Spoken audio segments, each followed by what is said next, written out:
Now it gives you control over your workspace as well as your preferences, templates, libraries, and subfolders. So it also gives you control everything that's going within the Inventor.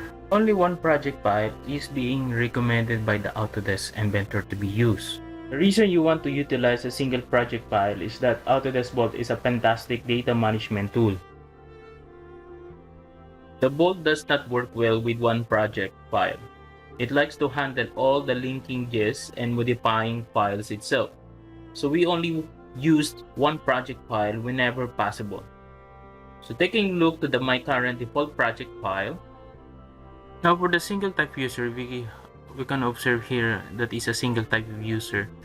And the location of our file that will be C users public document Autodesk Inventor 2020. So this is an electrical project. So we can change that one whenever kailangan natin magpalit.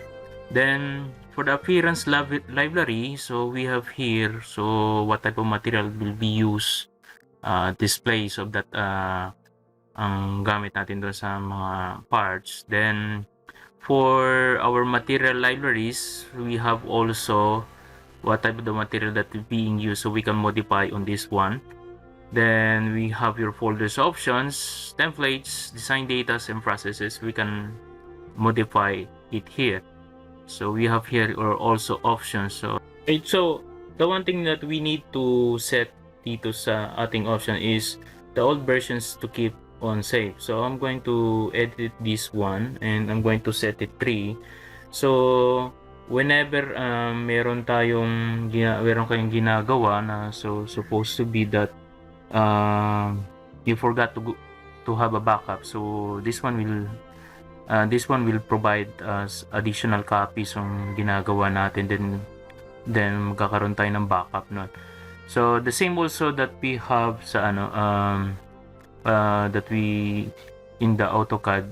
So there are settings that you can set aside kung you're going to keep how many times you are going to have a backup file. So the same thing to do yung ginawa natin sa Autodesk Inventor, no? So we set the 3 so para may extra copy tayo ng mga old version. So kung magkaroon man ng problema, mag-crash yung systems, at least you have your mag-crash yung program, so you have a backup on this one. So setting it masyadong mataas na value, so it will occupy more space on your hard drive. Then we're going to set the option for using unique file name. So I'm going to put it here yes. So the purpose of this one is that if we have yung file na already existing, so just only to make sure na hindi siya ma-overwrite. So once it is being overwrite, so everything that is being saved already doon sa file na yon, it will be rewritten by the file of that you want to overwrite that one. So you're going to, so it will push the system na pangalanan siya ng ibang file name para hindi niya ma-overwrite yung previous files that is the same also. So that's why we're going to set it using a unique file name. So let's create our new project file, no? So the tab here, new, so just click it. Okay, so displays you have not saved the changes selected to project, save changes. So I'm just gonna click here yes.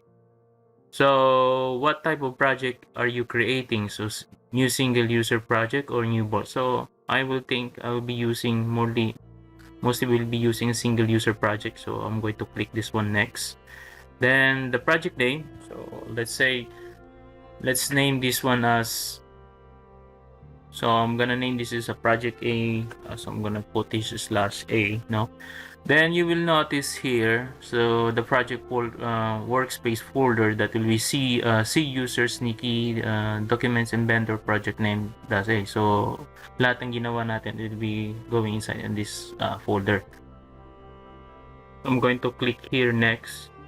So select libraries, so all project Inventor users. So let's disregard muna ito. We'll be arranging this one later on. So I'm going to click finish. So the project path you entered doesn't exist. Should it be created? Okay, I'm going to create that path. for that file. So we have now here your project .a, so that will be C users Nikki Inventor project name. So the same also you can create it in your desktop. Okay, so you will notice here we have yung project name natin. We have two, no? Inventor Electrical Project, and then we have your project A name. So kung halimbawa if we want to work on the other side, you just have to click that one. So all the files that being started to be done, that it will be transferred on this project folder. If you want to work in this project name, okay, so you can do that one. So you can press done and then you can start your project, which is lahat ng mga parts natin, so assembly sketches will be entered in this one. And if you want to delete, also just right click on this one. So since it is highlighted, it cannot be deleted, but this one, since it is not highlighted, we can delete this one project file. So let's focus on this one. I'm going to click here done, no? Okay, so we can start drawing at this project folder.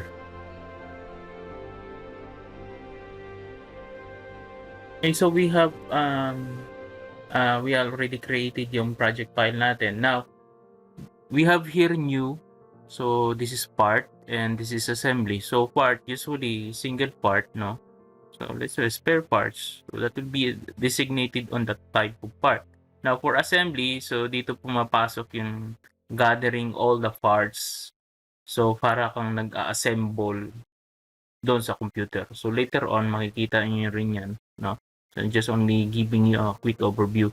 Now for presentation, so dito naman pumapasok yung we can do simulating yung paano siya binubuo. So how does the parts came in through and paano siya in contact doon sa mga other parts.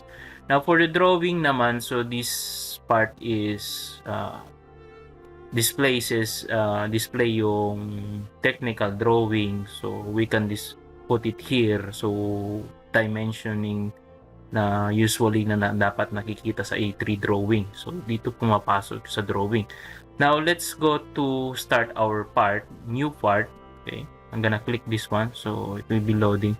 Now makikita natin dito sa tab natin, so we have 3D model, sketch, okay, so annotate, so we have your inspect, so you have your tools, manage, no, you have your view, okay, so you have your environment also, so we have your stress analysis, Inventor Studio, so also we have your getting started dito, so again yung the setting of the projects, so we have your collaborate, so Inventor idea, so disregard muna natin to, we'll be focusing on the sketches. Okay, now notice here I have here your origin. Okay, so meron tayong YZ plane, no, XZ plane, XY plane, so yeah, nag-highlight na siya doon. Okay, so XZ plane, so that will be, or YZ plane, so you have your x-axis, y-axis, z-axis. So we have here also yung cube, no, navigation cube. So if you're going to click here home, so usually ang home yan palagi naka 3D.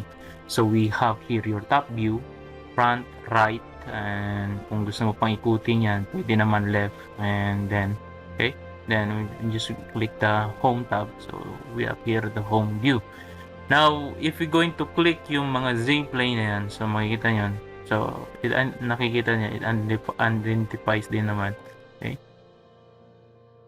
so what will be ang magiging itsura niya. Then you have your XZ plane, then you have your YZ plane, X-axis, Y-axis. Now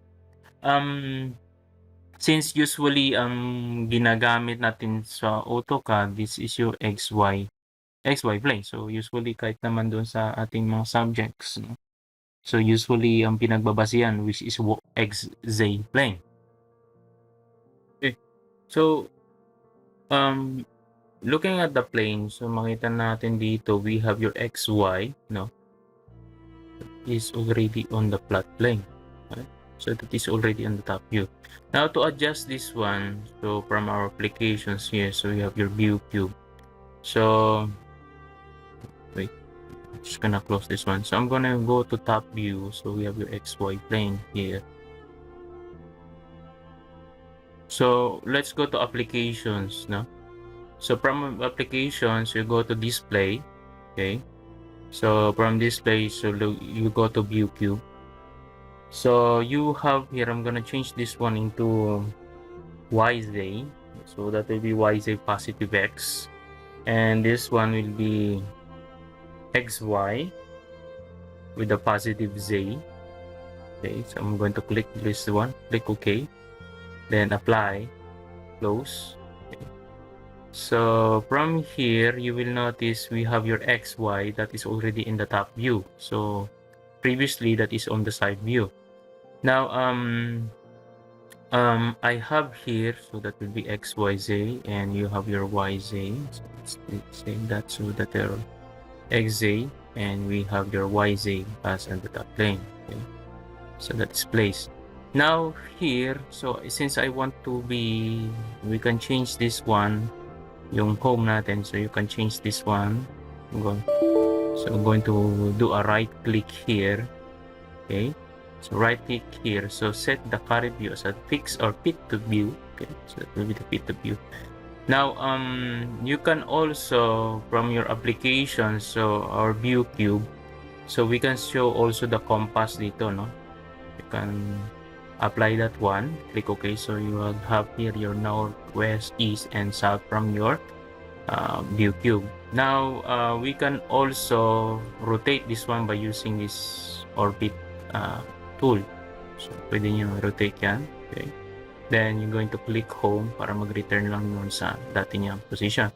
Okay, then right click. Okay, right click, then or right click, done, or you can press escape to cancel the command. No? Now let's start with the plane, no? So we have here your plane. So I'm going to click that plane and I'm going to zoom, pit zoom. Okay.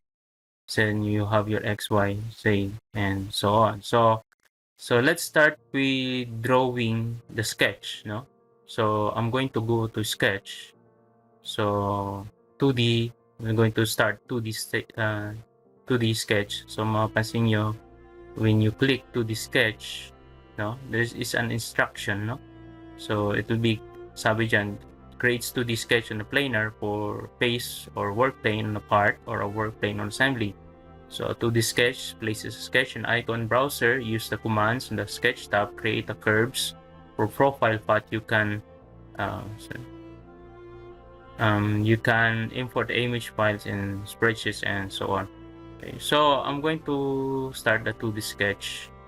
So mapapansin nyo ito, we have 2D and 3D sketch. So let's start with the 3D sketch. You can also click S para shortcut nila. So, right by placing S as a sketch, no? Okay, so that will be start on the top view. So from here we can draw rectangle. Okay, so you can draw rectangle. What I'm doing, so that you can point it on the center of an origin, no, and drag. Okay, so that it will be created. So that is the basic creating of ng rectangle, no?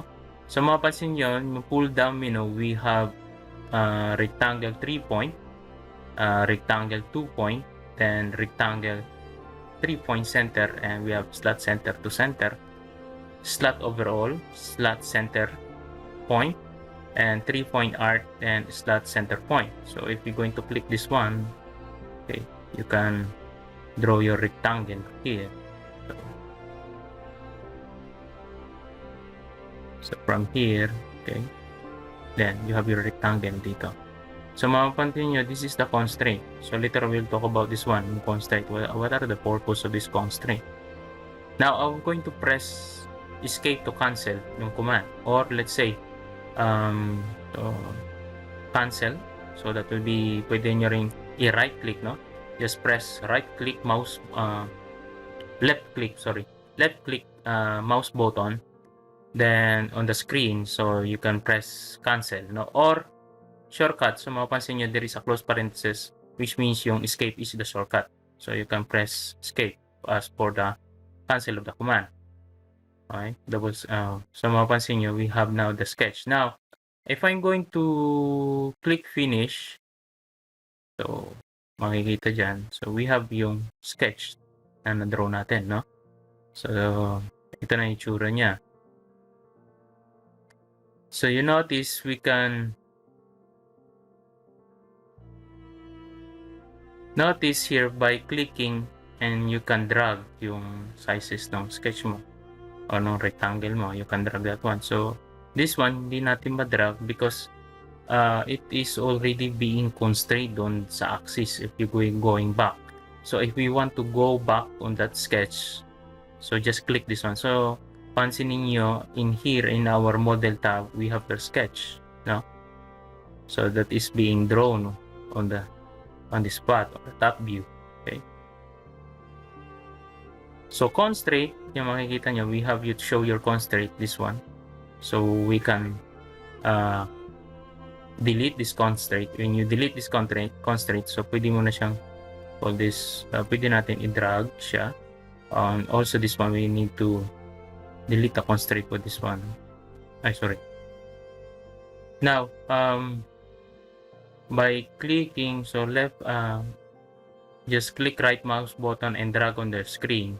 So, pwede natin i-right click on left click mouse button, then we can select the show all constraint or press F8 to show all the constraint. So, mapapansin nyo here, we have all the constraint. Now, in order to move that one, we need to delete all the constraint here. So, I'm going to delete this one. So, we can finally move this one. So, I can drag that one, drag this one. So, there is no constraining already the constraint is being removed doon sa sketch drawing natin. Now, if I want to delete, if you want to delete this one, so you can press immediately, you can press del. So, del in your keyboard. So, automatically it will be deleted na yung drawing na ito. Or you just can left click mouse button, then press delete. So, automatically it will be deleted. No? Hindi katulad siya sa AutoCAD. So, we need to type the command. So, this one is directly on the screen by using the left mouse button and also keyboard button. But in the AutoCAD, you need to type down the command for this one, for delete. Now, I want to delete that sketch. So, you can select this one and click delete. So, we have the clear screen now. Now, what I'm going to do is, I'm going to draw on the XY plane. So, I'm going to click that one, right click. So, we have here a new sketch. So, gusto ko that is on the axis, on the plane ako magdodrawing. So, let's start by doing this one. So, I'm going to click new sketch on the XY plane. So, mapapansin nyo, we are now in the XY plane. So, we can draw our rectangle. Now, we're going to show the grid line doon sa drawing natin. So, I'm going to view, no? So, I'm gonna click here, ground plane, no? So, settings, just to show yung reference natin. So, this one are now our ground plane. So, you can use also the right mouse button to pan your window kung saan mo pumunta, or you can just click it here to navigate the screen natin. Now, starting here, okay, going back, so click OK, left mouse button, click OK. So, I'm going back to sketch. So, I'm going to draw the rectangle. So, from here, okay. So, we have here the rectangle. So, we have the common constraints niya. So, this one is a symbol defined as your parallel constraint. Okay. So, means this one and this one are parallel, and this one and this one are parallel. And we have this horizontal constraint. Okay. So, mapapansin nyo, so that will be causes the line ellipse axis or pairs of points to lie parallel on the x-axis of the sketch system. So that will be parallel to the x-axis. Okay, so mapapansin nyo, we have here your x-axis referencing on this one. We have your x-axis, so that is parallel siya. Then we have this type of constraint. So looking here, so that is a perpendicular constraint. So if you're going that one, so from for example, if I will going to remove this constraint, so I'm going to how to remove is right mouse button, then drag, then I'm gonna click this constraint, highlight this one, then I'm going to press the delete. Okay. Oh, sorry for so going back. Okay, so I'm going to undo that one. So left mouse button, so show all the constraint, show constraint. So we have this one, so I'm gonna click this one, constraint. So I'm gonna press del for delete the constraint. Now ang kagandahan na nawala na yon, so you can drag this one. Okay, so if you're going to undo, going back that constraint, so if you're going to drag, hindi mo siya ma-drag itong part na ito since it is perpendicular, no? So this line is perpendicular to this line and this line is perpendicular on this line. Now if we're going to delete this constraint, so easily we can drag. Okay, so that is being removed, no?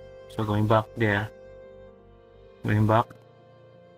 So if I'm going to delete this constraint, so I can move yung part na ito anywhere I want, no? So kahit saan mo gusto, pwede mo na siyang galap. Since naka-constraint siya perpendicular, no? So if I want to constraint going back this one, I'm gonna click that one. So means it is perpendicular na. So para ibalik natin siya. So going back to that command. So clicking this one, constraint. Okay? Perpendicular constraint. So click this line and this line. So ibig sabihin nun, this line will be perpendicular to this one. So that's it. So it go back to the original positions, which is constraint already.